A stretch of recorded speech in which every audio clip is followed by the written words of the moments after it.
What's up, everybody? I'm Jacob, and today we are going to be reading the book of Esther. That's how you say it, right? So, we're going to be reading chapters 1 and 2 on the first reading, then 3 to 6 on the next one, and 7 to 9, and then 10 in the final day. So, we're going to divide it into 4 days of reading, and hopefully I keep up on that. So, yeah. Alright, I'm going to begin reading. This is what happens during the time of Zurek, says. The X's, who ruled over 127 provinces stretching from India to Kush. At the time, King Xerxes reigned from his royal throne in the citadel of Susa. And in the 3rd year of his reign, he gave a banquet for all his nobles and officials, the military leaders of Persia and Media. The princes and the nobles of the provinces were present.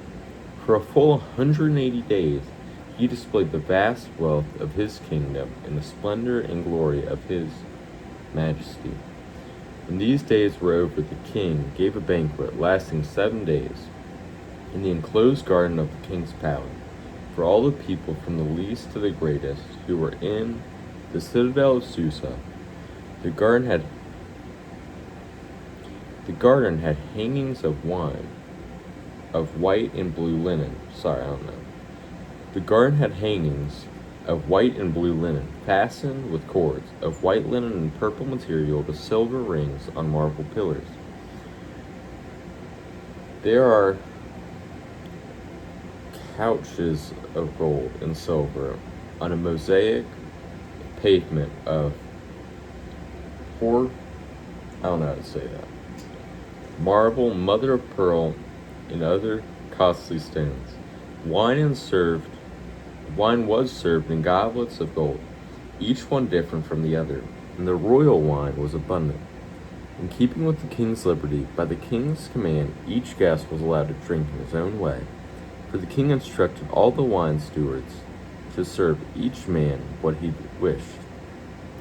Queen Vashti also gave a banquet for the women in the royal palace of King X. I don't know how to say it. I'm just saying X for...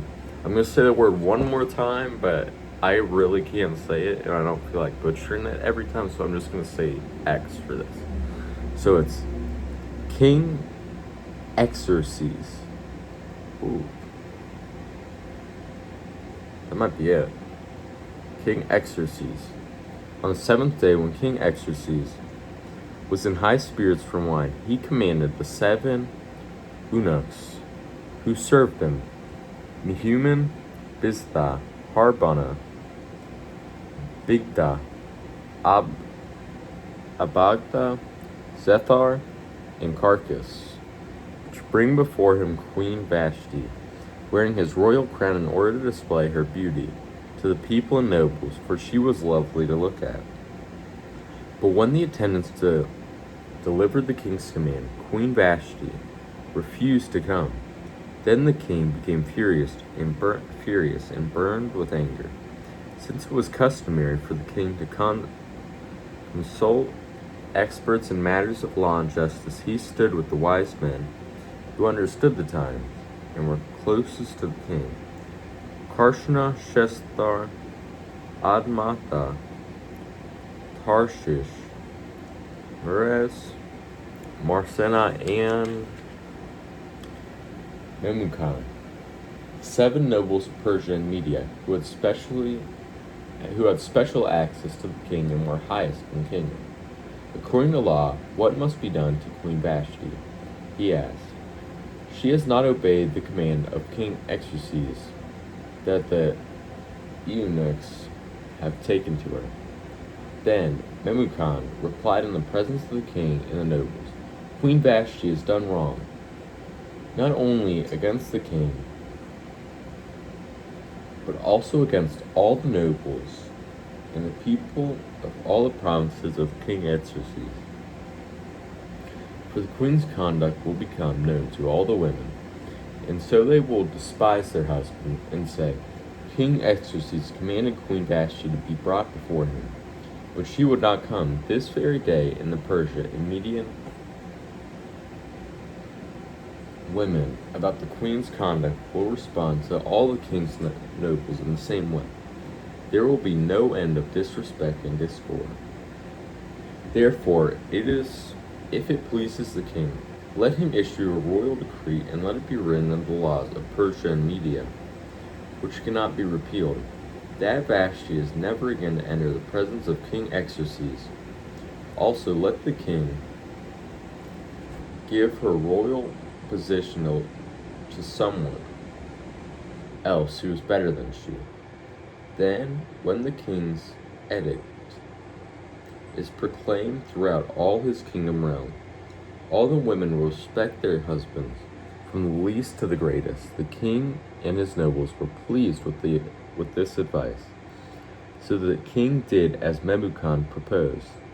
He sent dispatches to all parts of the kingdom, to each province in its own spirit, in its own script, and to each people in its own language, proclaiming in each people's tongue that every man should be ruler over his own household.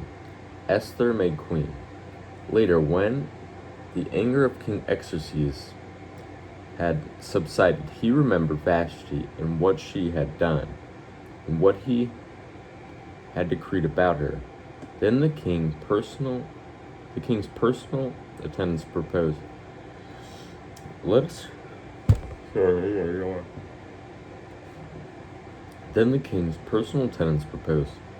a search be made for beautiful young virgins for the king. Let the king appoint commissioners in every province of his realm to bring all these beautiful girls into the harem at the citadel of Susa. Let them be placed under the care of Haggai, king's eunuch, who is in charge of the women, and let beauty treatments be given to them. Then let the girl who pleases the king be queen instead of Vashti. This advice appealed to the king, and he followed it. Now there was in the citadel of Susa a Jew of the tribe of Benjamin named Mordecai. Is that right? Mordecai? Son of Jair, the son of Shimei, the son of Kish, who had been carried into exile from Jerusalem by the king of Babylon. Among these taken captive with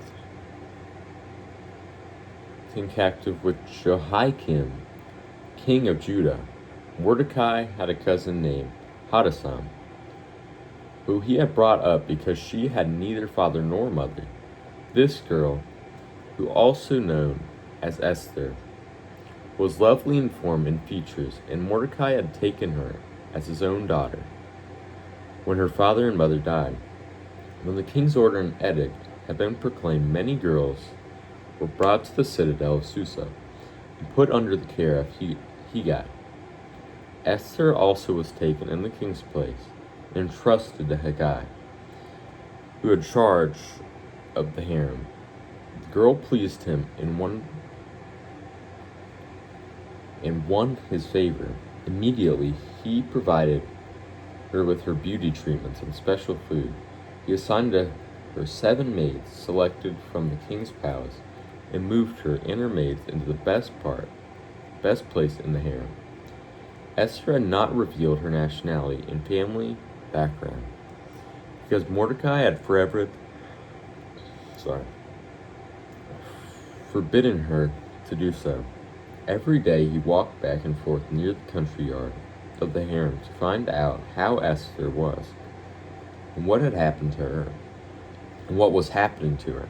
Before a girl's turn came to go to King Xerxes, she had to complete 12 months of beauty treatments prescribed for the women, 6 months with oil of myrrh, and 6 with perfume and cosmetics. And this is how she would go to the king. Anything she wanted was given to her. With her from the harem to the king's place. In the evening she would go there, and put in the morning return to another part of the harem to the care of Shashgaz, the king's eunuch who was in charge of the concubines. She would not return to the king unless he was pleased with her and summoned her by name. When the turn came for Esther, the girl Mordecai had adopted, the daughter of his uncle Abihail, to go to the king, she asked for nothing other than what Haggai, the king's eunuch, who was in charge of the harem, suggested. Esther won the favor of everyone who she saw. She was taken to King Xerxes in the royal residence in the 10th month, the month of Tebeth, in the 7th year of his reign. And then the king was attracted to Esther more than to any of the other women, and she won his favor with approval more than any of the other virgins. So he set a royal crown on her head and made her queen instead of Vashti. And the king gave a great banquet, Esther's banquet, for all his nobles and officials. He proclaimed a holiday throughout the provinces and distributed gifts with royal liberality. Mordecai uncovers a conspiracy. When the virgins were assembled a second time, Mordecai was sitting at the king's gate, but Esther had kept secret her family background and nationality, just as Mordecai had told her to do. For she continued to follow Mordecai's instructions, as she had done when he was bringing her up. During the time Mordecai was sitting at the king's gate, Bigthana and Teresh, two of the king's officers who guarded the doorway, became angry and conspired to assassinate King Xerxes. But Mordecai found out about the plot and told Queen Esther, who in turn reported it to the king, giving credit to Mordecai. When the report was investigated and found to be true, the two officials were hanged on a gallows.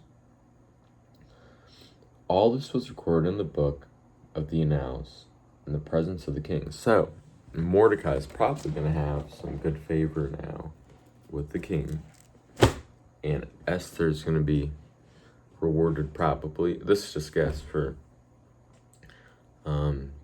turning them in.